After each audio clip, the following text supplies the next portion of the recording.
Hey everyone, welcome to Bytesector. Today we're going to be talking a bit about our beloved gaming consoles, specifically the ones that have just hit pre-order in the last week. You know what I'm talking about? Of course, the Xbox Series X and the PlayStation 5.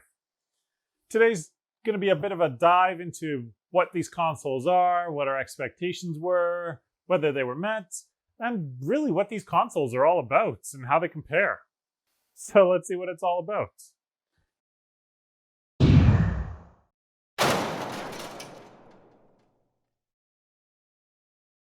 It feels like ages ago that Microsoft gave us a first sneak peek at what the Xbox was going to look like. They had this water structure that looked like the Xbox Series X, but we didn't know that at the time. We just knew this block was going to be how the new Xbox was going to be shaped. We had no clue how it was going to look and if there would be any design features that, really stood out. So we kind of latched onto that and held our breath and waited for Microsoft to give us something. And then there was the PlayStation 5. I mean, do you remember those pictures of the developer kits? My God. I mean, look at it. It's hideous. I cannot believe we ever thought that would be how the PlayStation 5 came together for retail. This little cutout that looks more like a coffee holder than anything else. And then the buttons on the front for play, pause, and eject. I mean, ugh. So anyways, we knew it was a developer kit.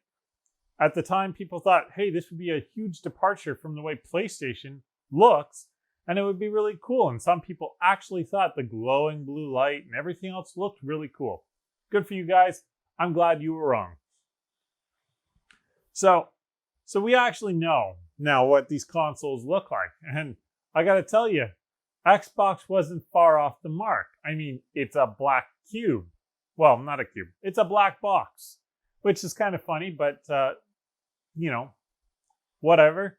It's not really a black box because Microsoft has been extremely transparent with what kind of horsepower and what kind of internal design they have embodied to make the Series X. In fact, they've got a break apart animation where they show the pieces and the components and how they've built this heatsink between two system boards and blah, blah, blah, blah, blah. It looks great. Microsoft has made their Xbox campaign all about, we have the most powerful console on the market come November 10th. And then, surprise, surprise, a few weeks ago, we got a peek at the Series S. Had to know it was coming, but nobody kind of really saw what was coming. That black grille on the side, stark white chassis, it looks great. And again, the break apart animation. So we know a lot about the Xbox. Then we flip gears and change and look at Sony and the PlayStation 5. Thank God it didn't look like the dev kits of early age. The PlayStation 5, it doesn't disappoint. From PS3 to PS4 and now PS5, they've kind of tried to make the PlayStation a statement piece in your living room. PS3 was all about that curved top, the metal lettering of PlayStation written across, the touch controls so that there were no physical buttons. And of course, I am talking about the original PlayStation 3, not the iterations that followed that lowered the price but cheapened the quality. Don't get me started. It was a statement piece. And let's not forget the high-polished piano black plastic casing. Beautiful. PS4 came along, and I have one back here too. I have both of them actually. PS4 came along, and it maintained a sliver of that piano black svelte, shiny piano black looks classy in all situations. But then about 75% of the console was the regular, textured black plastic that we've come to expect from electronics casings. So I was kind of disappointed with the PS4 and how it lacked that presence in a living room. And now the PS5 has come along. And is it the white shell or the black sliver in the middle that gives it that high contrast look?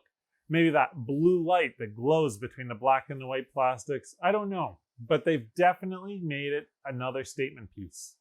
Enough about the consoles. The controllers. Let's start with Xbox. No better place to start, really. The Xbox Series X and Series S controller is very true to the Xbox controller. In fact, it looks very much like the Elite controller that they released for the Xbox One. It leaves me puzzled and conflicted because I feel like the controller was secondary to the gaming experience that Xbox and Microsoft are bringing to the table. What was most important to them was bringing high-speed storage, top-of-the-line graphics from AMD, top-of-the-line CPU power, the most memory, the this, the that, the compute power, the claim to having the best. It was like a PC race for pissing contest, for Christ's sake. I mean, you get two computer geeks in the room, and I use that term endearingly because I'll call myself a computer geek any day of the week. And, one's like, oh, my computer's got I don't know, let's go with a Threadripper CPU. And the other guy's like, well, mine's a Core, i9 10980X or whatever. It became a pissing contest for Microsoft. And I think they lost focus. But let's not get into that just yet. The controller looks and feels like an Xbox controller should and does. I'm not going to say much more because I don't think a lot of innovation happened there. Now let's flip over to Sony. And Sony,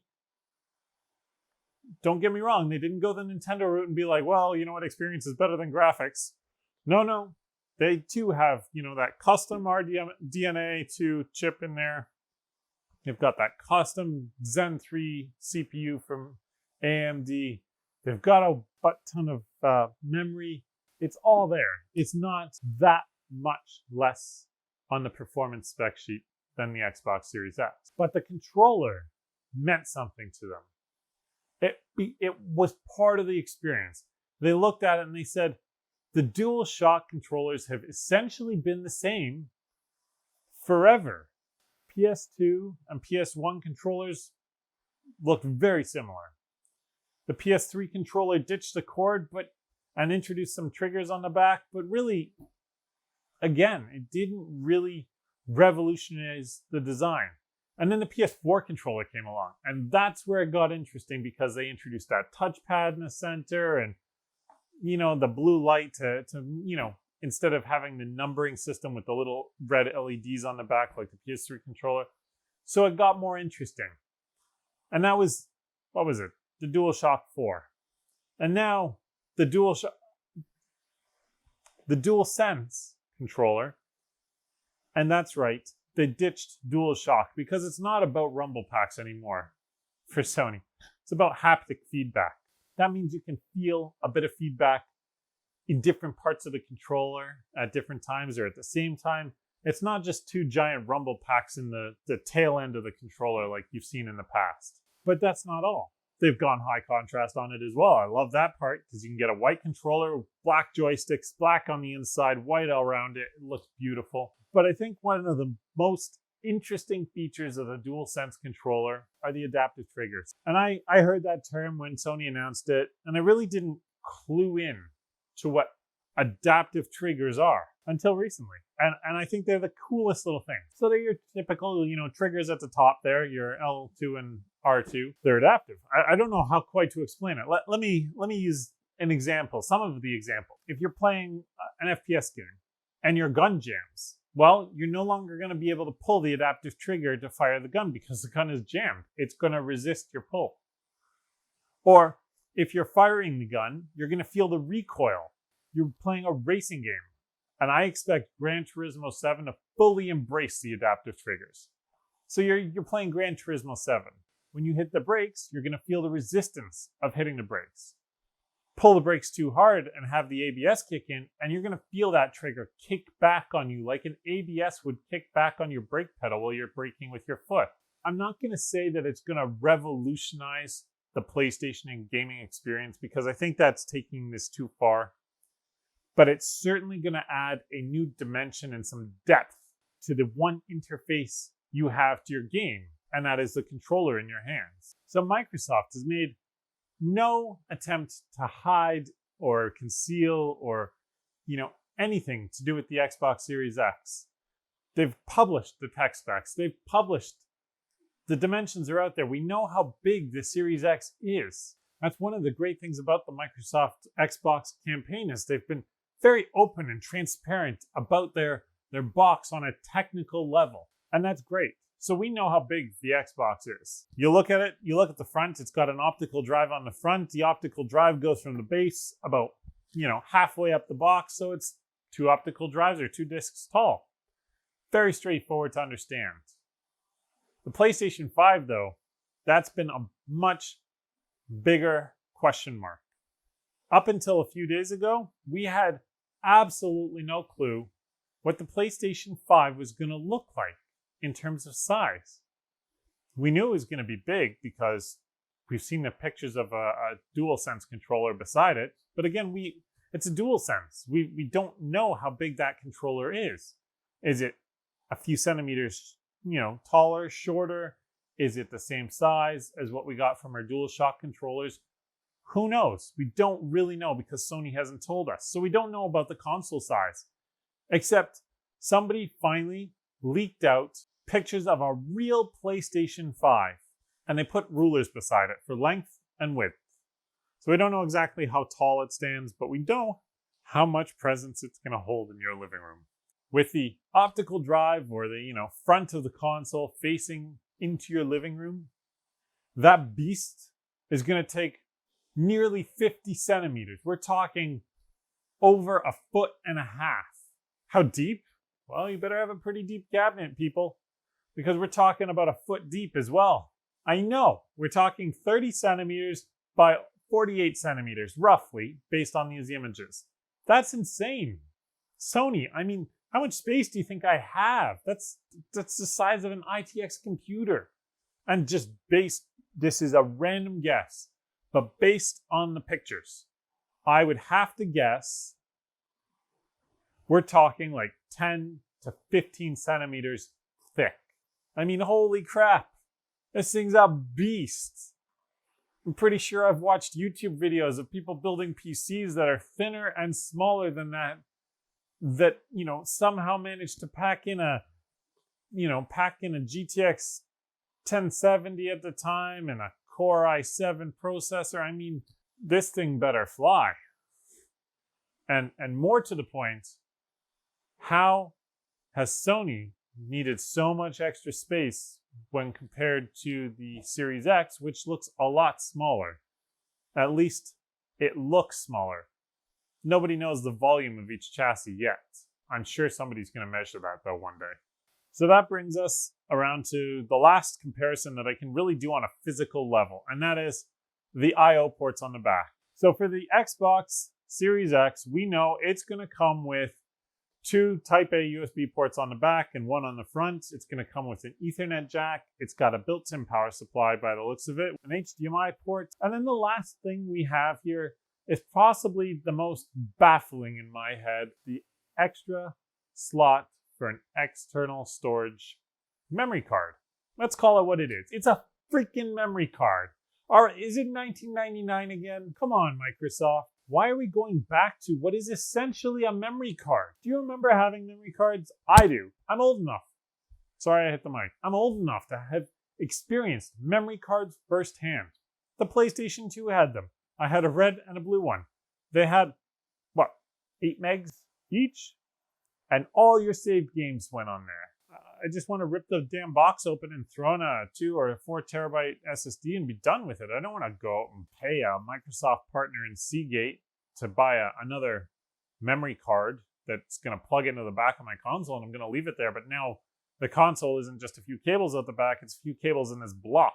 Microsoft says that you're going to get the exact same performance out of the memory card as you will from the internal SSD. So that's the I/O for the Xbox Series X. Let's move ourselves over to the PlayStation 5. The PlayStation 5 is going to give you pretty much everything you heard about on the Xbox. You get 2 Type A ports on the back for USB. You get 1 Type A on the front and 1 Type C on the front, which is a departure from Microsoft. I'm surprised they omitted the Type C ports, to be honest. You get an Ethernet jack, you get your HDMI port, and you get your power cable connector. There's no memory card slot because it uses an NVMe SSD on the inside, and while Sony's stuck in their own SSD to start, they've said it will be upgradable by the user without voiding your warranty, which is how it should be. It's been that way since PlayStation 3. It should always be this way. In fact, I shouldn't even be limited by what drive I can throw in there, but that's a different topic. So we've talked about the consoles, their physical differences, their connections, but what we care about is when we get it into our homes on November 10th for the Xbox and November 12th for the PlayStation. What we're going to care about is, am I going to like playing on it? Am I going to use it?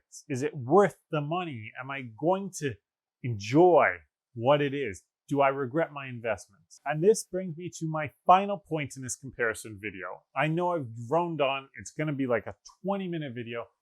Let me get it out of my head quickly so we can end this then. The biggest difference between Xbox and Microsoft and Sony and PlayStation is their campaigns to you guys, the public. Team Green has been all about, we have the most horsepower under the hood. Take a look at our tech. Look at how great it is. Look at our numbers. PlayStation can't keep up with us. And you're right. But that's been the topic of every press conference. And I like that. I like hearing the numbers. I like seeing the hardware. I like knowing what's under the hood. Don't get me wrong. But Sony's gone a different direction. Sony has not talked about the technology under the hood. They've talked about the DualSense. They've talked about, the great graphics, 4K, 8K output, 60 FPS, 120 frames per second. They've talked about the same, surface tech things that a non-technical, only a gamer would care about, not a geek would care about. That's the best way of putting it. They filled up the rest of the time with product or game showcases. They have bombarded me and you with clips from games that are coming out on PlayStation 5, from Deathloop to Destruction All-Stars to Gran Turismo 7 to everything. I love that. I mean, at the end of the day, I bought PlayStation 4 for one game, Gran Turismo. And when PlayStation 5 came on the radar, I was like, the only game I'm going to play is Gran Turismo. I'll buy it for that eventually. But because Sony invested so much time, their press conferences would be an hour long. They'd spend the last 5 minutes talking about the console. The first 55 minutes were, take a look at our games. And I got to say, it's a winning strategy. I didn't like it. The first time, I hated it. Second time, I paid attention. I'm ashamed to admit I paid attention. And I love Deathloop and Destruction All-Stars. Those games are now on my list of reasons to get a PS5. There are other games that are coming out that have my interest, and I don't know what's happening with Xbox. I don't know when Halo Infinite's coming out. Sounds like an awesome game. Open world on the ring, that's awesome. Except if I have to wait till 2021 holiday season to get it, why am I buying an Xbox Series X now? And Forza Motorsport, another game that I would love to play on the Xbox. Who the heck knows when that's coming out? So Microsoft, you might have the most technologically powerful console of next gen. But frankly, if all I can play on it are Xbox One X games and One S games, then why don't I just go out and buy a One X? Why would I pay the premium to get a Series X without any Series X exclusive titles on launch day? Ugh! Sony, thank you. You've given me launch day titles that are PS5. They're not just ports. I mean, you've got a ton of ports as well from PS4 for launch day, and that's great, but I don't care about them because I can play them on my PS4. Anyways, guys, That's the difference. Anyways, guys, that's it for today. I'm done chewing your ear off. Sorry I droned on for so long. Sorry there was so much to talk about. I'm very opinionated and I drone on and on. Thank you very much. Don't forget to subscribe to us on YouTube, hit the notification bell. Check us out on Twitter, Instagram, Facebook. Follow us there to make sure that you're up to date. Check out our website at bytesector.com. We have news there. You can comment on our articles. We post our reviews there. It's just, we're building that out to be a nice community as well. Sometimes we're going to have stuff on bytesector.com before we have it on the channel, just because we don't produce videos daily. It's easier to post a news article every day though, or 5, depending on how busy a day it is. Thanks very much, guys. Have a great day.